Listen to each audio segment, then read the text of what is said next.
यार इंट्रोवर्ट हूं ना शुरू से ही, बचपन से ही ना अपनी नीड्स को सही तरह एक्सप्रेस नहीं करने आया टाइम पे ना।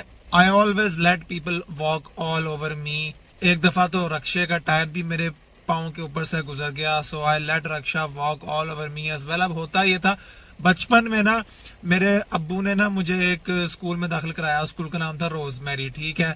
मेरे ख्याल से प्रेप क्लास थी या वो 1 क्लास थी शायद, ठीक है।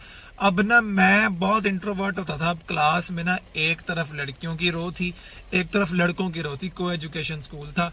अब मैं हूँ 4-5 साल का बच्चा ना। अब 4-5 साल के बच्चे को ना बेसिकली इतना तो कहने आना चाहिए ना कि मैं आई गो टू वॉशरूम, ठीक है।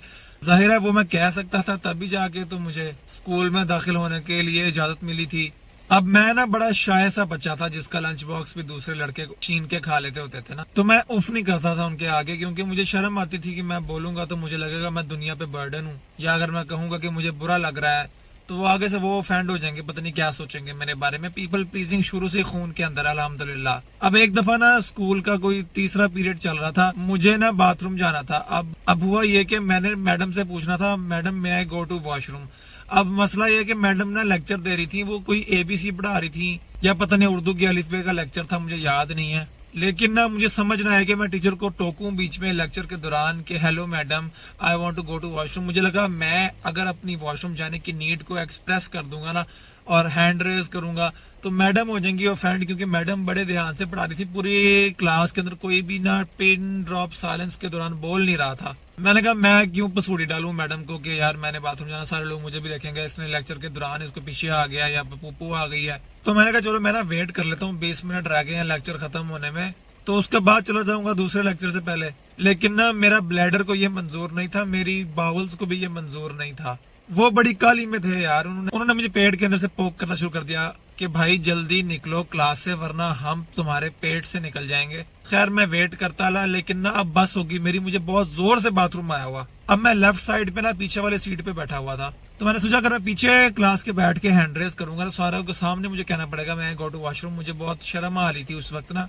मैंने कहा मैं ना मैडम के कान में जाके कहता हूँ। और अंदर से एक वजह यह भी थी कि क्लास में ना राइट साइड पे लड़कियों की रो थी, कुछ 10-12 लड़कियां बैठी हुई थी। अब लड़कियों के सामने ना मुझे उस उम्र में एक्सपीरियंस नहीं था अपना वॉशरूम की नीड्स एक्सप्रेस करने का। लड़कियों के सामने मैंने कभी नहीं बोला मैं आई गो टू वॉशरूम। मुझे बहुत लगता था अजीब सी बात है, लड़कियों को कह दूंगा कि I am going to washroom तो वो कुछ सोचेंगे मेरे बारे में कि ये वॉशरूम में जाके क्या करता है। हालांकि मुझे अब अंदाजा होता है कि उस वक्त लड़कियां भी वही करती होंगी जो मैं करता हूँ, लेकिन ये अब बड़े होकर फायदा क्या हुआ समझने का भाई। उस वक्त बस यही था क्लास में कि भाई अब लड़कियों के सामने इंप्रेशन ना खराब हो जाए, बाथरूम चला जाऊंगा तो पता नहीं क्या सोचेंगी मेरे बारे में कि ये बाथरूम जाता है।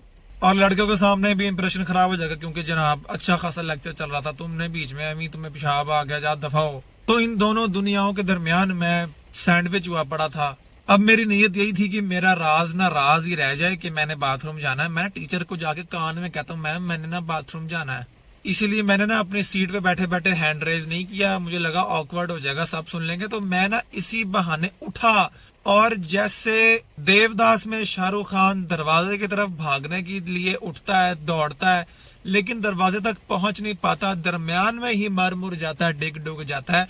मैं भी चूंकि जब तक अपनी सीट पे बैठा हुआ था तो मेरे ब्लैडर पे थोड़ा प्रेशर था, काम रुका हुआ था थोड़ा सा, लेकिन जैसे मैं उठा टीचर की तरफ भागा शाहरुख खान की तरह गेट समझ के, दरमियान में ही मेरा प्रेशर रिलीज हुआ और मेरी पैंट वग गई, मैं चोने लग गया। तब तो देवदास बनी भी नहीं थी शायद, मैं उस जमाने में उस उम्र में लैट्रीन वाला देवदास बना हुआ था अपनी क्लास में। अब ऐसी ही एम्बैरेसिंग सिचुएशन क्रिएट हो गई कि ना टीचर क्लास में ना बोर्ड की तरफ मुंह करके लिख रही है लाइन के बेटा स्मॉल ए ये होता है, कैपिटल ए जो है वो लाइन से ऊपर जाता है, ऐसे करके वो पढ़ा रही हैं।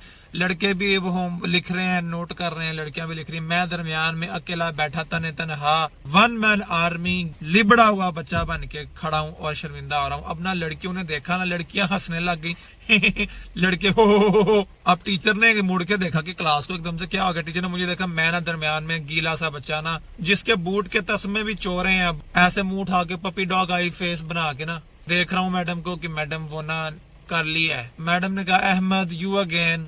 मैंने कुछ नहीं बोला, मैं तो शर्म से रोने ही लग गया, क्योंकि लड़कियां हंस रही थी। सबसे ज्यादा नुकसान तब होता है इंसान की सेल्फ स्टीम का जब वो जेंडर उस पे हंसे जिसकी तरफ वो अट्रैक्ट होता है। यकीन करो उस इंसिडेंट के बाद अगले 10 साल मैट्रिक तक मैं स्कूल में सिंगल ही रहा। मेरा कोई सीन नहीं बना, मुझे लगता है इस वजह से नहीं बना। नहीं खैर एक बना था, वो मैं किसी और वीडियो में बताऊंगा। तो खैर अब गीला गुला हो गया मैं, मैडम ने वो आया जी को कॉल किया। अपना आया जी होती थी स्कूल में, उनका काम था कि ना क्लास की सफाई करना, जब स्कूल खत्म हो जाए उसके बाद अगले दिन जब बच्चे आए, टीचर्स आए, तो उनको क्लासरूम जो है वो साफ मिले। लेकिन मैं ना उनका काम बढ़ाने पे लगा हुआ था। अब वो सफाई करने के लिए रखी हुई थी, उनको पैसे मिलते थे, लेकिन अब उन्हें एक गीले बच्चे को उन्होंने कपड़े चेंज करवाने थे। अच्छा खासा बड़ा बच्चा था, मैं क्लास 1 में बच्चा होता है 5-6 साल का तो होता ही होगा। क्लास रिज्यूम होगी, बच्चे एबीसी पढ़ रहे हैं या पता नहीं अलिफ बे पढ़ रहे थे, मुझे ना आया जी ने आके उठाया, ऐसे उठाया जैसे ना मैं क्यों गलाजत का टुकड़ा होता हूँ और उनके कपड़ों पे ना लग जाऊं ना मैं। खैर वो उठा के मुझे बाथरूम में लगी। बाथरूम में जाके ना अब उनके पास होती थी एक ब्राउन पैंट एक्स्ट्रा स्पेयर, जो कि मेरे जैसे फजूल और घटिया बच्चों के लिए उन्होंने रखी होती थी कि अगर इनका कुछ निकल जाए ना बीच में तो इनको हम चेंज करवाते हैं, और जब इसके अम्मी अब्बू लेने आए तो वो इसको गीले ना लेके जाए घर पे, सूखा हो बच्चा। खैर उन्होंने ना मुझे एक ना कॉर्डरॉय की ब्राउन सी पैंट पहनाई। अब वो कॉर्डरॉय की पैंट जब मैंने पहनी मुझे इतना मजा आया, गरम गरम लगी मुझे टांगे अपनी, ऐसे वार्म सी फीलिंग आई।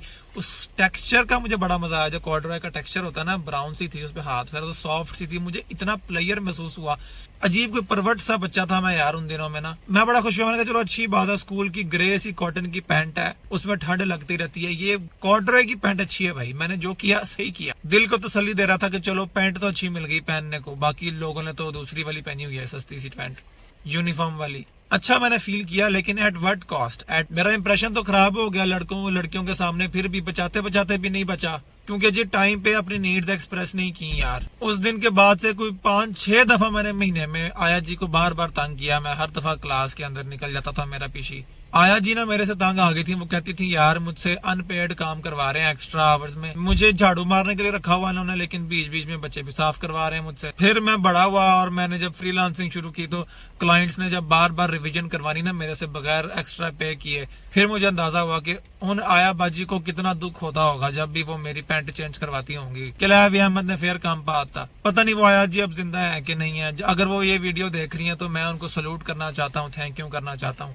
लेकिन आया जी की जिंदगी मैंने अजाब की हुई थी सिर्फ अपने इंट्रोवर्ट होने की वजह से। फिर आहिस्ता आहिस्ता मैंने सीखा यार इंट्रोवर्ट भी जो है ना वो अपनी नीड्स एक्सप्रेस करना सीख सकते हैं, सोशलाइज करना सीख सकते हैं। तो मैंने इंट्रोवर्ट्स को यही कहना था कि बेशक अगर आप लोगों का माजी गीला रहा है या ब्राउन रहा है, आपकी पैंटें गीली रही हैं क्योंकि आप चुप थे जब आपको बोलना चाहिए था, तो कोई बात नहीं, आप भी एक अच्छी मुआशरती जिंदगी गुजार सकते हैं। अपनी नीड्स एक्सप्रेस करना सीखें, कुछ थेरेपी थेरेपी लें, पढ़ें इस बारे में। इसी बात पे गुरूर ना करिए कि मैं इंट्रोवर्ट हूँ। कभी कभी आपको अपनी जिम्मेदारी खुद लेनी पड़ती है, वरना लड़कियों के सामने इंप्रेशन बहुत खराब हो जाता है यार। इसलिए अभी जो बच्चे अभी माओ के पेट में हैं और उनका जेनेटिक मेकअप में ये लिखा हुआ है कि वो अपने माँ से या बाप से ऐसे जीन्स लेके आए हैं जिसकी वजह से वो इंट्रोवर्ट हैं, तो उनके दुनिया में आने से पहले, उनकी डिलीवरियों से पहले मैं उनको सिर्फ यही कहना चाहूंगा कि दुनिया बहुत खराब हो गई है। यहाँ पर जो बंदा अपने राइट्स के लिए खड़ा होता है, अपनी नीड्स अपने टाइम पे सही टाइम पे एक्सप्रेस कर देता है,